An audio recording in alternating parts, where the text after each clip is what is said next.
Yes, good morning, guys. So, yeah, unfortunately, I haven't been able to produce content for the last 3 days because of some commitment. But of course, I'm here, and of course, I'm dropping the first tip.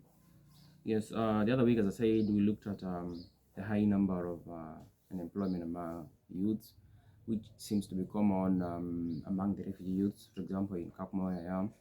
Then the other camps are as well, for example, in Kenya in general, but of course in the other developing countries in Africa as well. This is actually becoming, let me say, a tone for governments or even all stakeholders, trying to see what can they do to actually enable these youths get employment or earn an income. So, okay, the goal I do say it's not an employment, but it's actually to earn something because when regardless of what you do, so long as of course it's illegal, legit, when you earn an income, I think that's all we want. So my first tip today focuses on people would say, for example, I am an employee type, of course. I just want a job. I mean, I don't want to learn anything else. I just want a job. So if you are just that type of person, you are an employee and you think that's who you are, because of course, all of us can never be creators, okay? And all of us can never be employees. So we are different. So let's assume if you're saying you are an employee type, I mean, this video is for you.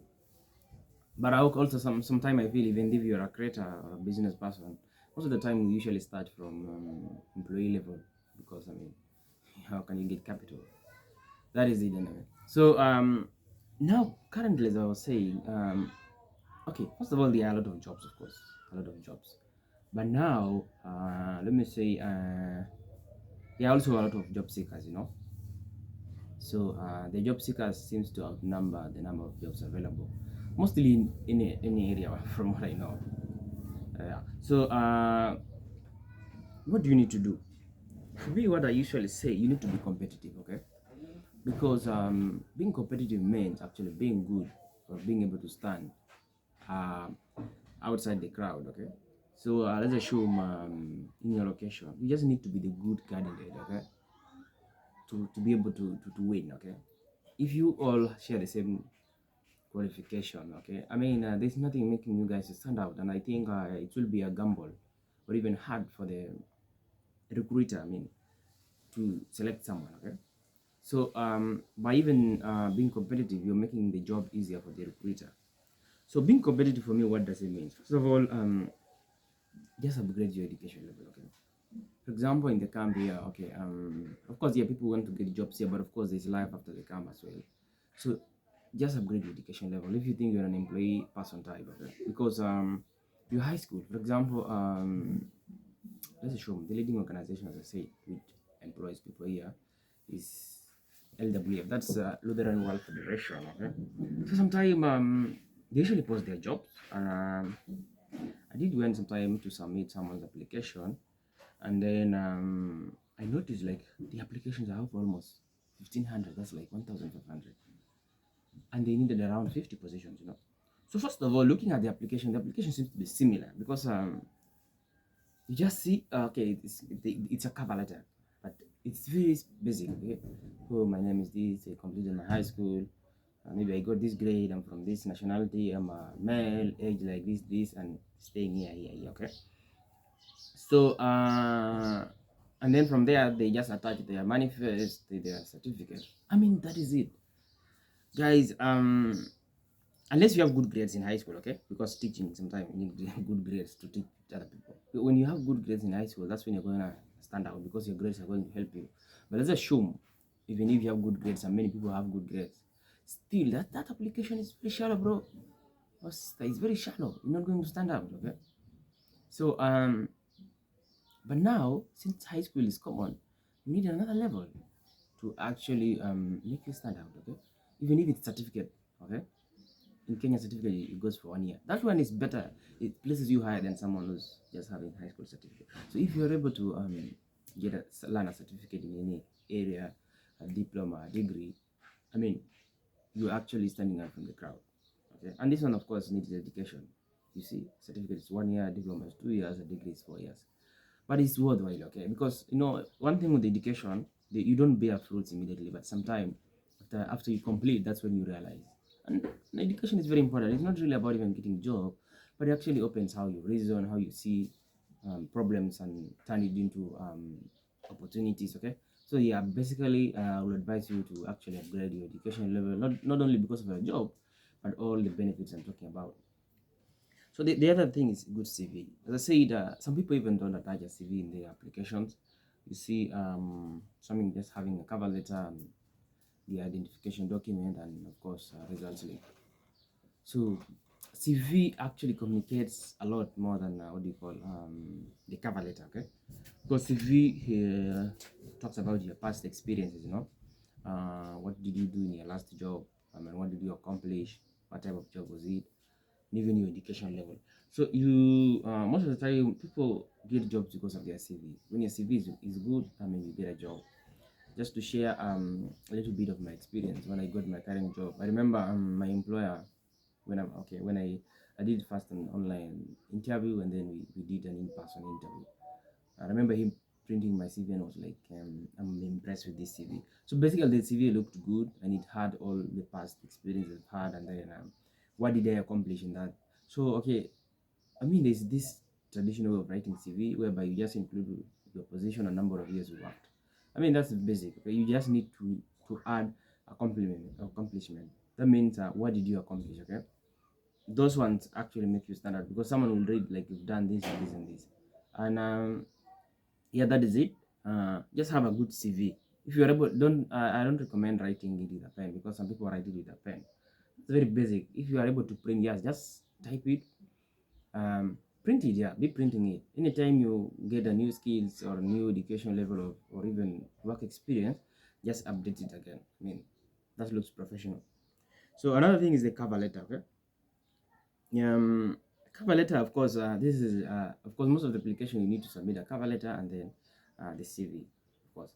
So cover letter is just introductory letter introducing you. So there is a lot of skill. Of course, there are AI tools now of writing a good cover letter.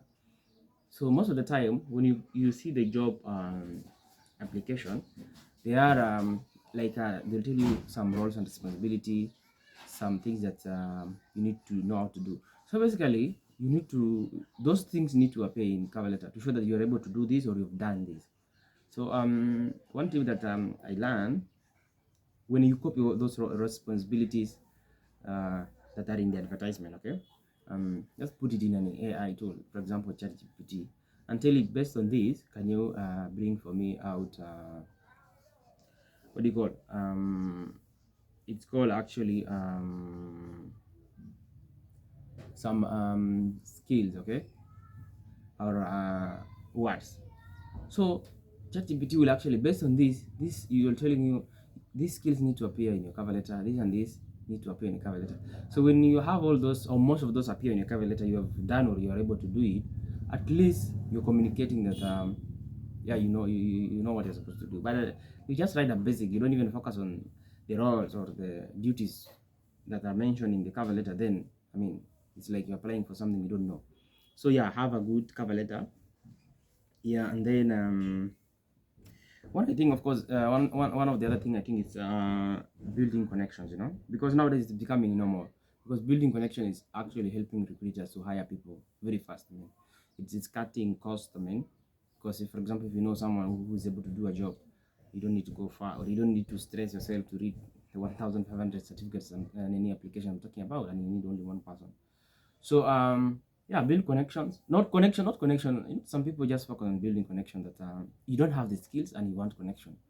That's different, because even if you're given a job, you're going to disappoint the person who gave you the job. Okay. Build connections, and knowing that, of course, you've developed yourself in that particular area. When you're given a job, you're not going to disappoint anyone. Though when you build that connection, yeah, sometimes when someone says, hey man, I have this job, can you give it a try? So connection does not mean someone gives you a job immediately. I know that happens in another settings because of can I say, I don't know, corruption or nepotism or tribalism. But how connection should work basically is like, okay, you refer someone, hi, I have someone whom I think can be fit for this job. Can you actually interview him or her? When they interview you, if you fit, they take you. If you don't fit, they'll tell, I'm sorry, the guy didn't fit.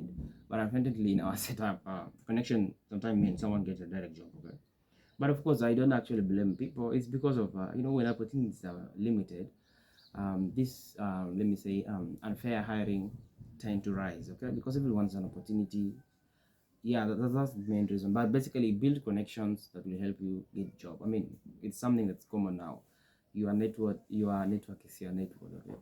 So okay, personally, I don't know. I've never benefited about from connection, but yeah, because I prefer actually developing myself, being competent, because I think that one will help me even if when I don't have connection, So yeah, but don't ignore that.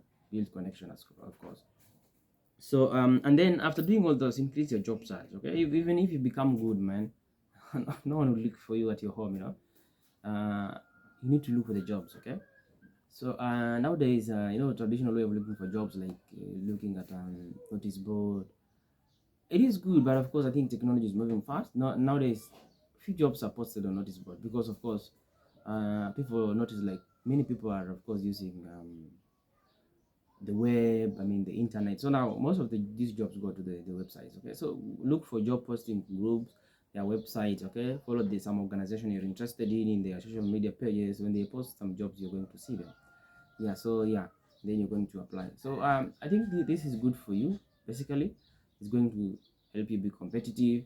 So yeah, I've talked about actually improving your education level, and of course having a good CV, having a good cover letter, and then building connections. I mean, and then increasing your job size. Okay.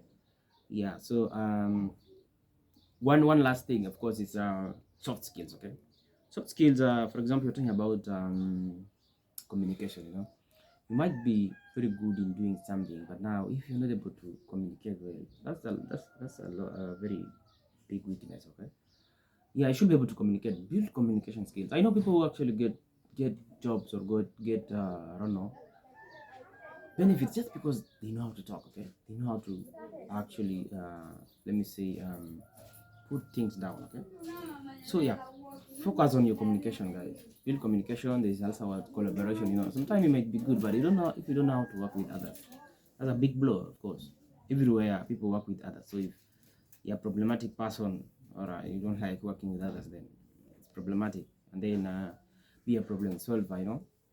I mean, people need leaders. People, like, when something happens, not all the time you're running to a supervisor. Hi, man, this happened. Or your manager, this happened. You should be able to handle it. I mean, just be creative.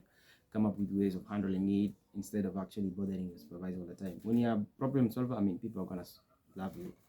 So, I mean, that is it for this video. I hope the tips are going to help you going forward. But of course, if there's something I've forgotten, do remember to drop it in the comment section so that everyone who's looking forward to getting a job can actually benefit. And of course, as I always say, share the video so that other people can actually benefit. Follow our social media page, that's Facebook, Twitter, if you're on Twitter.